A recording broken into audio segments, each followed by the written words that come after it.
Good morning or good afternoon. Thank y'all for coming this morning.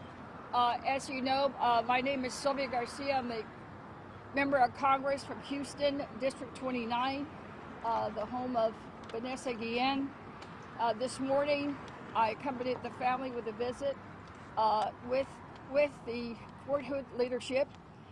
We met with General Elflant and Colonel Overland and members of the CID investigative team. Also with us, of course, is Vanessa's father, Mr. Guillen, Myra Guillen, sister, and their attorney, Ms. Kawam. Also with us is Ana Luisa Tapia of LULAC, here locally. I'll begin by just saying that we've got to remember that this story is about a family who's hurting. I know we can talk about Fort Hood, we can talk about the Army, we can talk about a lot of things, but right now our prayers and thoughts are with Mama Guillen, who's at the hotel resting, with Papa Guillen and the entire Guillen family, and all the families that they represent who have soldiers stationed on a base much like this one. One of Vanessa's dreams had always been to join the U.S. Army. Now we're dealing with a tragedy that involves Vanessa being missing 2 months now, 2 months, and not having been found. So yes, we went in with a lot of questions. We got some answers, but we still have a lot of questions. I must say that both the colonel and the general were, I think, it probably as forthcoming as they could be, because it still is a criminal investigation. They have now used the words foul play. They are convinced now that there is foul play involved, and they're following all the leads that they can. We were given a timeline that we have requested from day one. However, we didn't get what I consider a TikTok of everything that happened, who did what, because again of the pending criminal investigation. I am pleased that the father was here and that he was able to, for the first time, really talk to the colonel, talk to the general, and get some of his questions answered. He still has some, but for him, of course, he needs to do that in Spanish. And when we get done here today, of course, I'll say also a few words in Spanish, and so will the family lawyer. So with that, I'll turn it over to Maida if she has anything to say.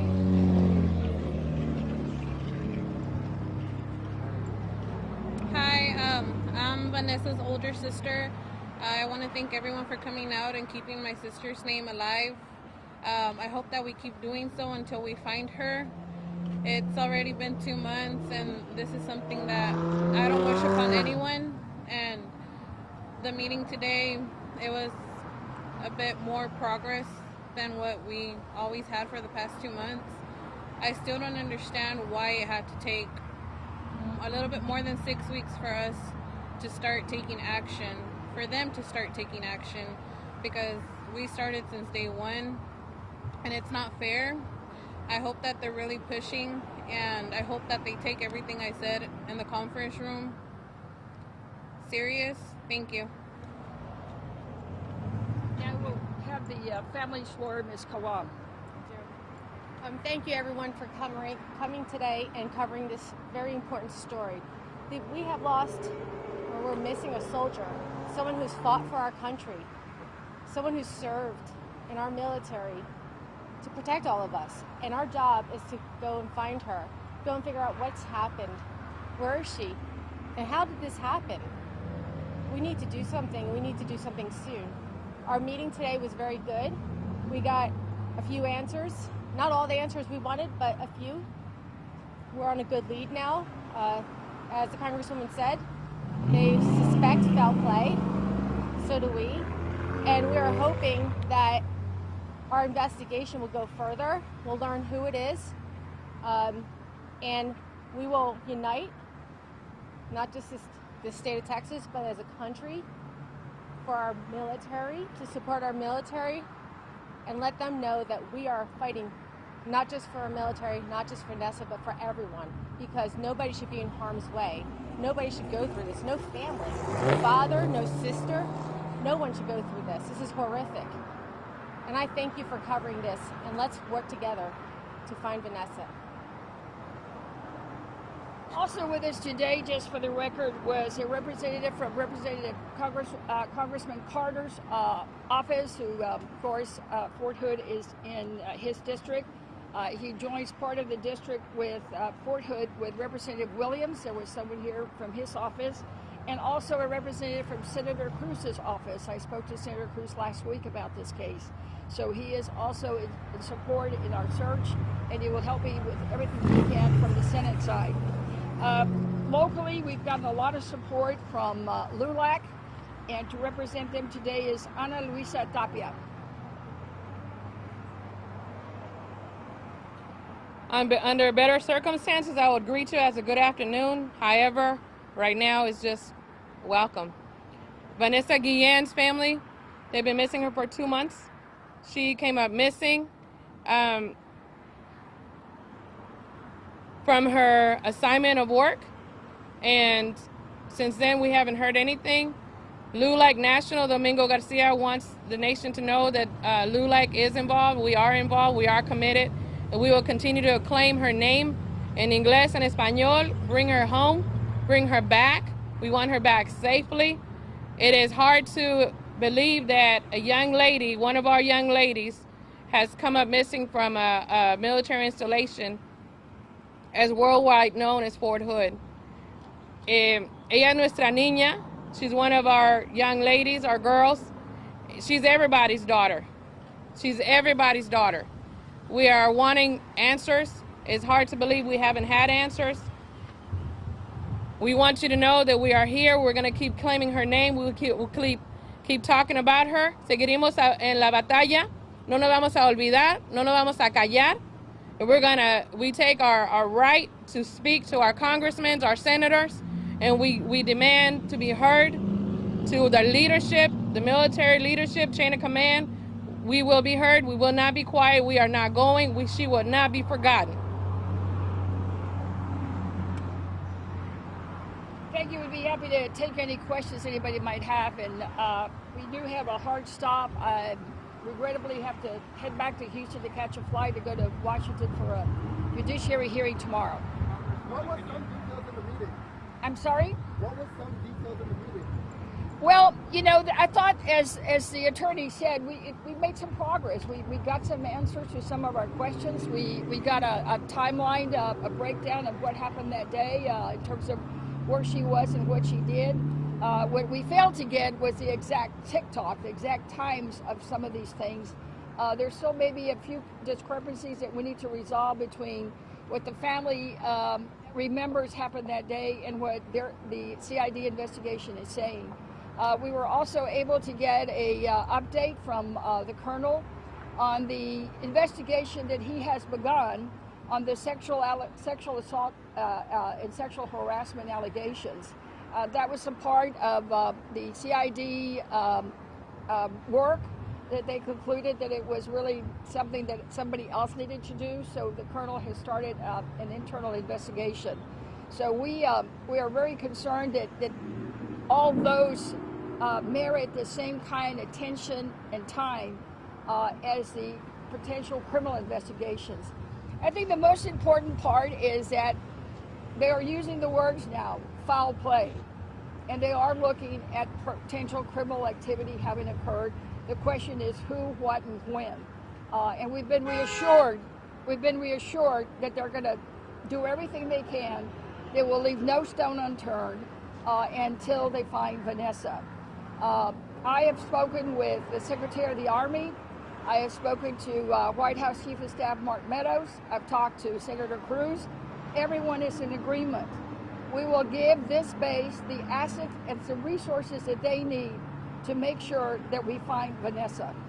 Congressman, why commanders aren't here with you, and do you feel like that we took this seriously at first, or was it the outcry on social media that really got them to move the ball in terms of this investigation? First off, why isn't the Army here with you? And second off, do you think it really took social media they're not here because they considered it my press conference, and I visited with them even afterwards, and I can tell you that they were very open. They have committed to working with us jointly and meeting with the family as often as they need to, opening their communications with their attorney, making sure that the family is reassured that they are looking for Vanessa. I think that it is really all those things, the family pressure, the social media pressure, my inquiries, all of those things have worked to bring more attention to this case. But we don't want just attention, we want action and we want results. And we will not stop until we find Vanessa. I'd like to ask the family a question about the I Am Vanessa GN social media campaign. I'm sorry? I'd like to ask the family about the I Am Vanessa. Okay, let me see who wants to answer.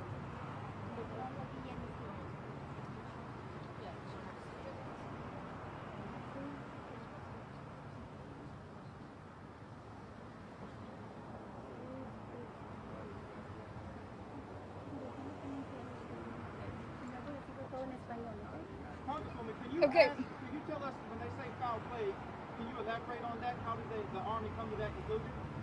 They really did not share with us what led them to that conclusion. I frankly could have told them that sooner, but CID has their work, but they've concluded that now, and they are looking at all of it all together. But I want to start briefly. Mama Guillen is here now, and she does want to say a few words. Those of you who do not speak Spanish, bear with her because she will be making her remarks in Spanish. I don't know if there's anybody here to translate any of it for the English press, but we'll do our best. Maybe you should also mention about the sexual harassment that we're investigating that. Oh, I just. I did? Yeah, but that was the public press. Mama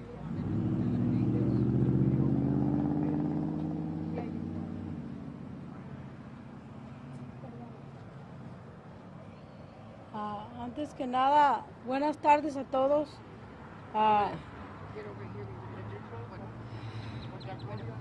Y espere que la traduce en inglés porque muchos de ellos aquí no hablan español.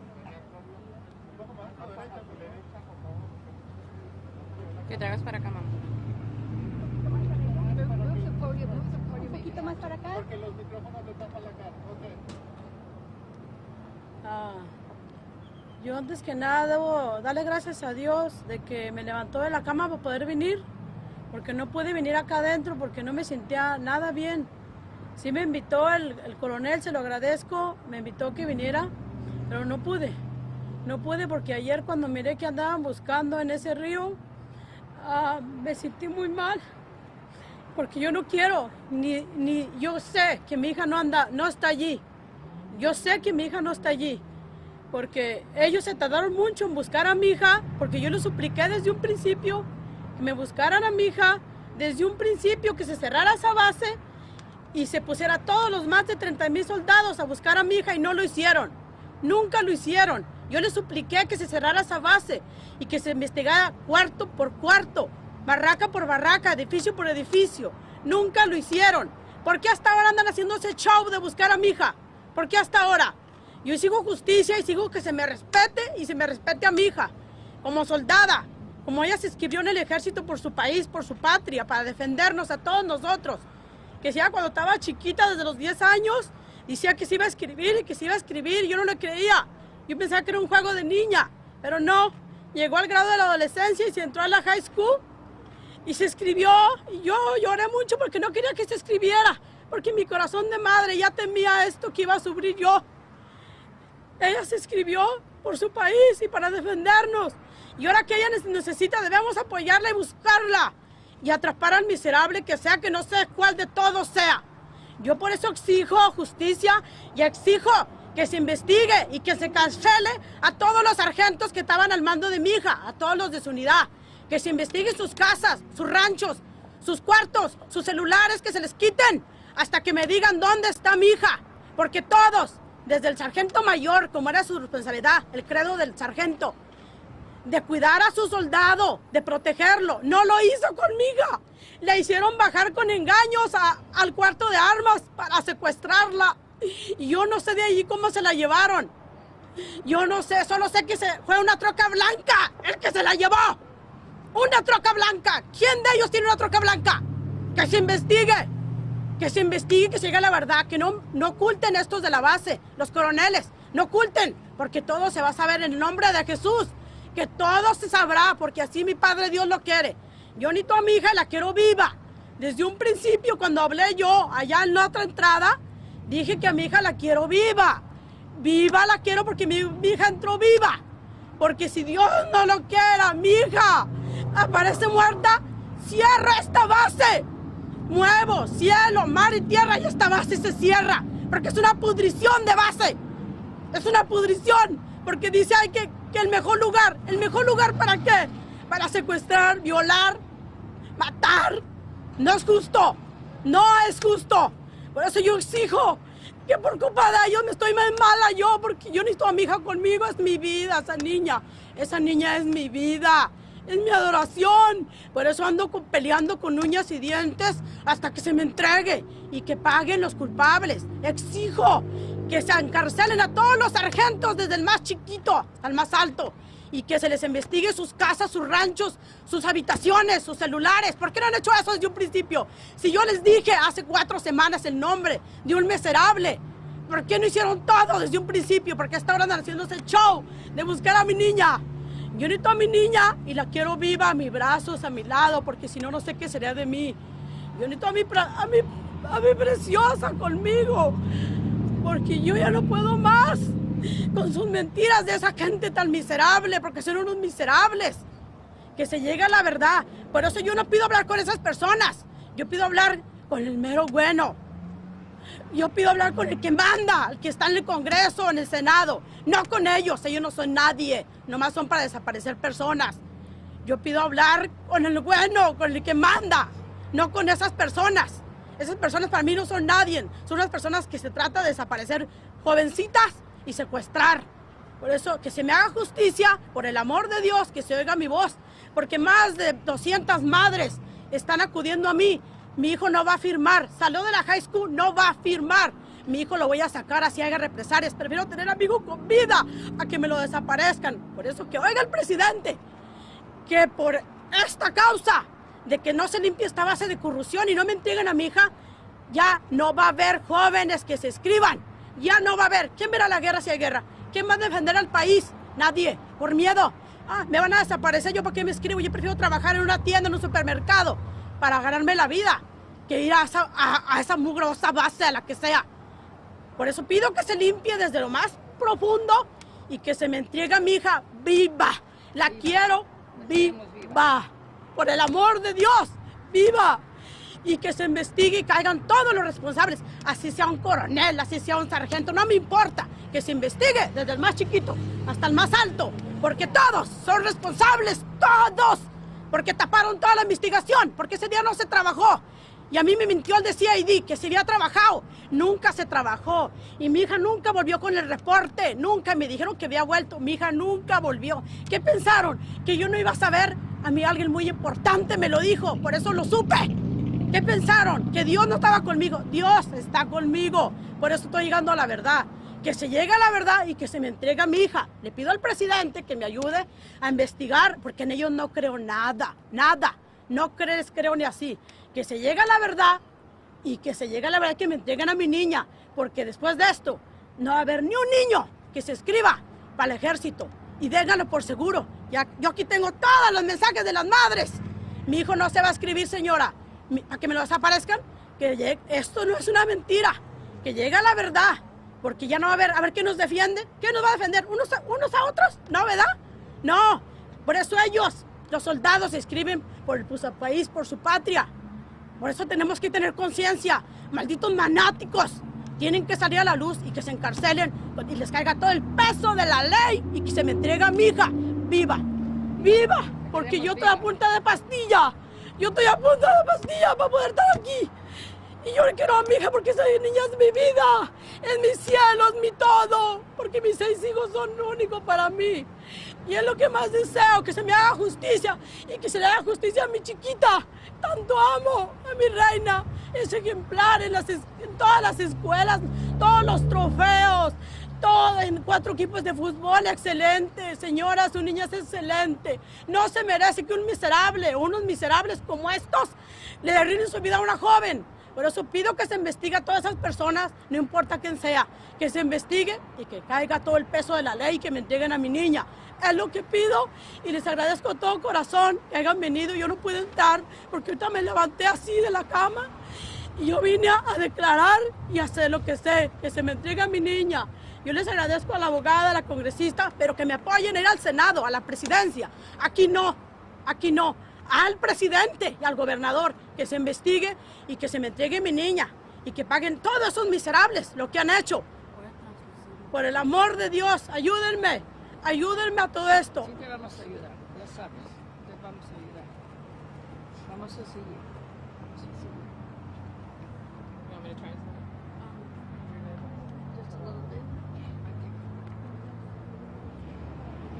What the mother is pleading is for justice for her daughter. Her daughter was taken while she was not even supposed to be working. COVID-19 changed the schedule for everybody's working. And so she wasn't even scheduled to work that day. She got called in. She showed up in civilian clothes. She was not in uniform. And now she's being told, and she wants to know, why does it take so long and why does it take so much attention from all the different organizations and legal, Ms. Natalie, and Congresswoman Garcia, for them to start doing anything and start answering questions. That is her question. She said she does not trust them. She said that she wants help from Congress, from senators, from everybody else. She does not trust the military. They haven't answered her questions all this time. And then now all of a sudden, with all this attention, now they're answering, or they're attempting to answer questions. She wants her daughter, and she says she has people reaching out to her, telling her that they will not let their children, their students, enlist in the Army. Why? So they can come up missing. So she demands justice. LULAC is saying we will proclaim for justice. We will not let the name of Vanessa Guillen be forgotten, and we will pursue, and we will have justice.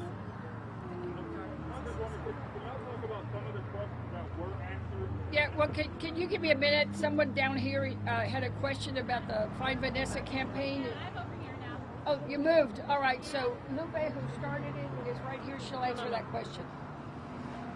Hi, I was just wondering how it feels to see so many people sharing your stories. I think it's both encouraging to see the support, and I would guess maybe also discouraging to see so many painful stories. Can you just speak on what it's been like?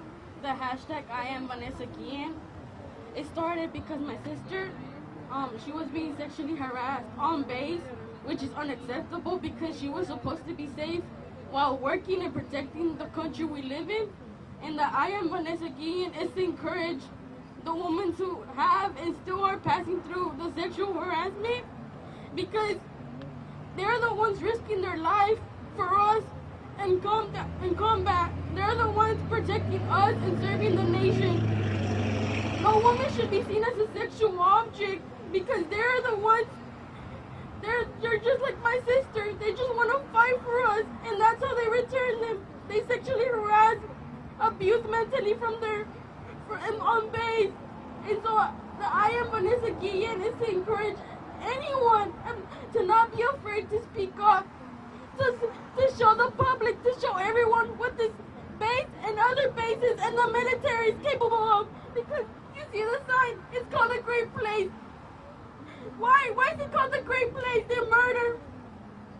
They sexually harass my sister. They disappear more than 200 soldiers in that base. They have various prostitution rings, gang members, 2 mass shootings. How is that the great place? So I demand justice and I demand answers, because clearly, after 2 months, they show actual footage of their searching. Where's that?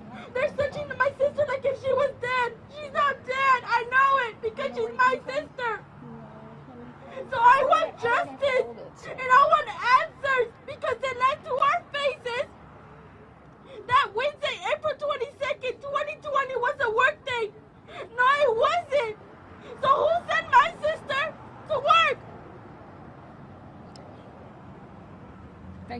I'm not, whose microphone is this? I'll just stick it up here. All right, I'm sorry. So somebody up here had About the questions, what answers did they actually give you? What questions were asked? Well, we asked many questions. I asked questions as a member of Congress in terms of the response and the obligation and the duty that the Army has in notifying families when something like this occurs. There is still a discrepancy between when the Army suggests that they notified the family and when the family says that they were notified. In fact, the family maintains that the only reason that they were notified was not that they were called, but because they had to call them saying, hey, we've texted her, we've tried to call her, and the texts are bouncing back, the calls are bouncing back. And that was, they reached out to the family in response to that. So it's still unclear when and who and at what time the Army officially announced to the family that Vanessa was missing. There's also, and I think the lawyer may want to add to this, they did confirm that 11:30 was the last time Vanessa had contact according to her phone records. The phone is not available. We don't know where it is. Presumably Vanessa has it wherever she is. So they've not been able to do forensics on the phone. They've been able to go through credit card records, security records, and people having seen her. So the only thing they'll confirm is 11:30 was the last time someone had any contact with her. Everything else, we don't know. We don't have a actual, what we call TikTok. The whole day, who did what when. And that's very concerning to the family. It's very disturbing because there should have been probably 3 or 4 different checks at the barracks before the end of the day. And in at least one, it was admitted that the, I forget, is it a sergeant who does it?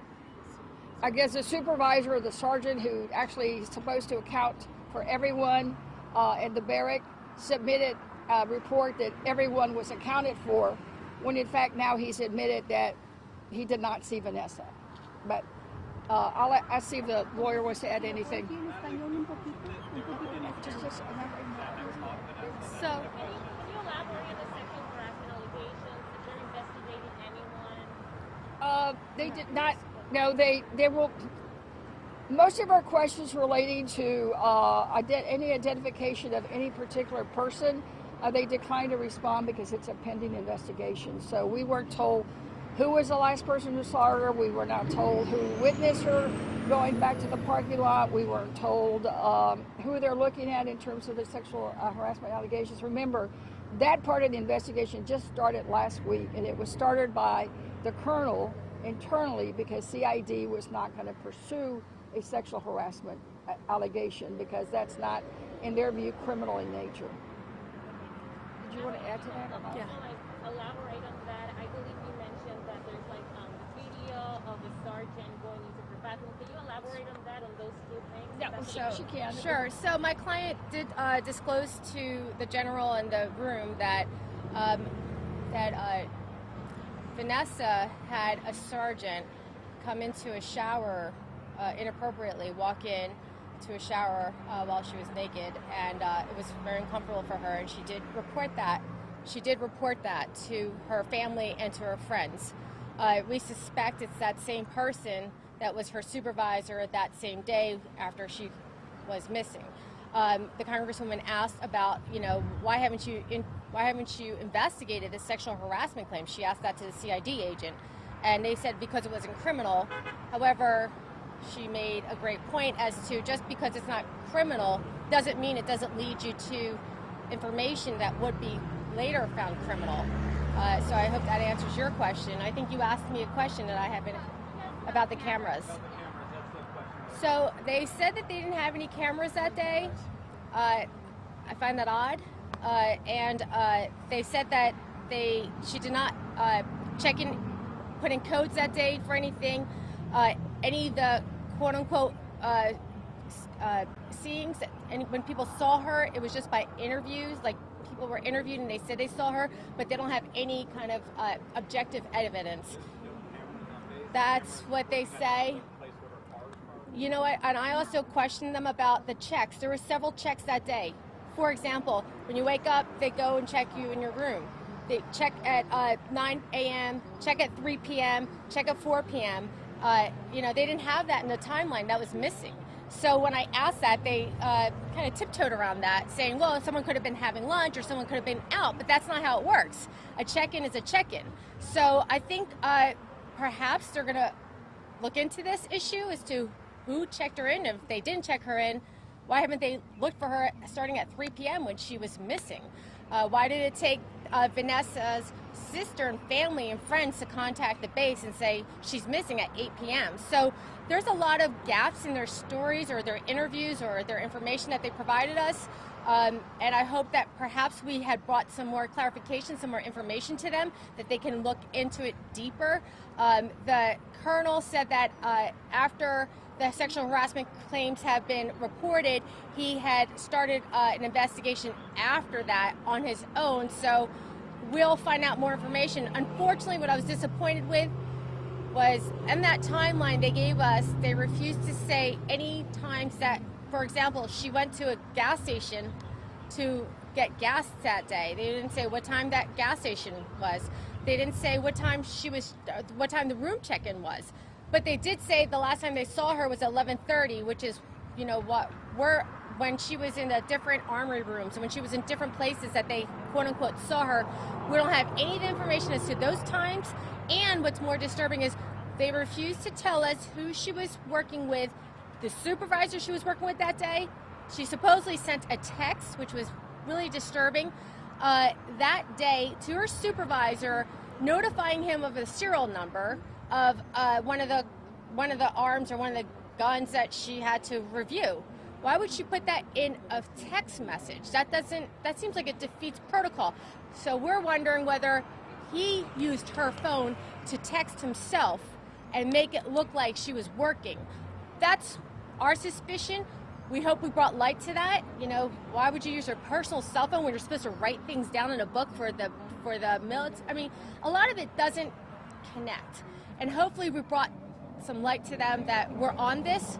We're wondering, was there a breach of protocol? Someone covering for another person because they breached protocol?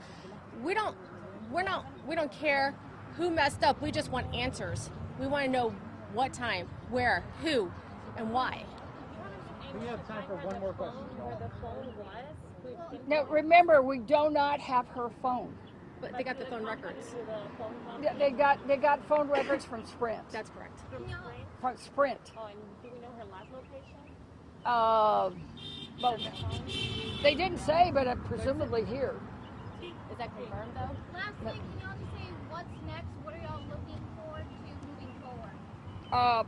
Well, for me, it's about making sure that this base and their leadership has the assets and resources to do everything humanly possible to find Vanessa and to make sure that they keep an open line of communication with the family so that we can get past this and find Vanessa. I mean, that is my role as a member of Congress. And if necessary, after we take a look at all this, if there's anything that I need to do in Washington, either legislatively or administratively or through appropriations, make the changes necessary so that this just never, ever happens again.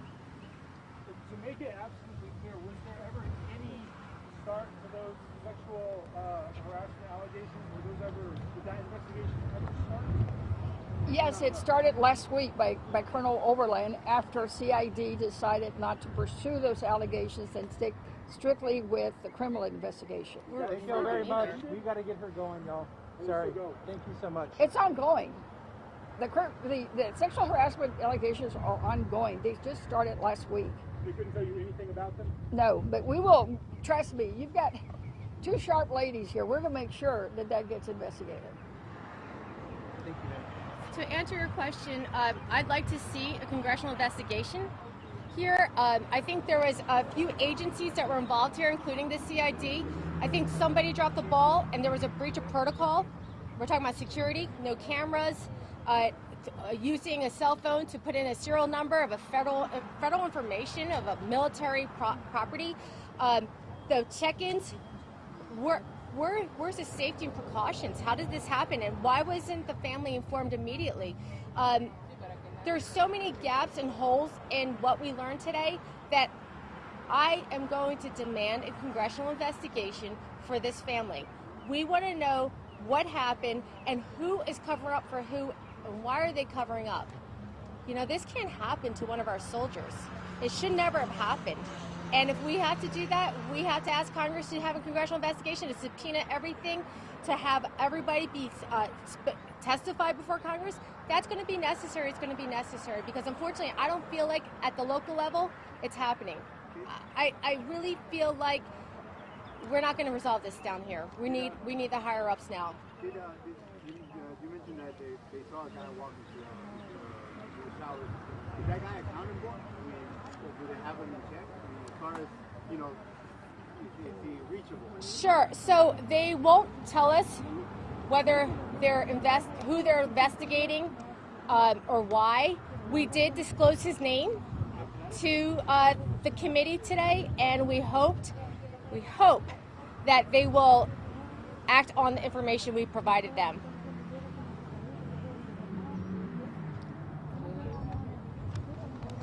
So there was a question, what is going to be done after this press release?